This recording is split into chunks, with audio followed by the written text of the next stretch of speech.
बँकेत पैसे काढण्यासाठी आलो. 1 लाख रुपये मी काढले. परत बाहेर 50 फुटाच्या अंतरावर गेलो. तेवढ्यात एक इसम आला. त्यांनी हा रुमाल मला तोंडावर टाकला.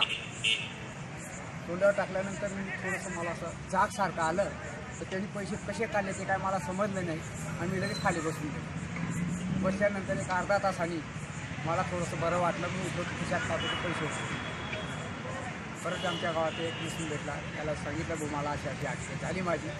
तर मग आम्ही पोलीस स्टेशनला फिर्याद देण्यासाठी आलो.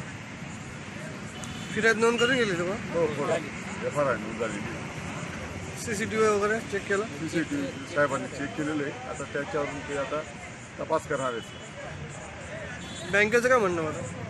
काही त्यांनी त्या बँकेचं हे केलं. त्यांनी CCTV पाहून आणि बँकेच्या बऱ्याच बाहेर आल्यानंतर 50-60 फूट बाहेर आल्यानंतर ती घटना घडली. मनुष्य पहिल्यानंतर तो बँकेचा नाही, बँकेचा कुठलाही व्यवहार करणार नाही. बँकेवाल्यांनी सांगितलं.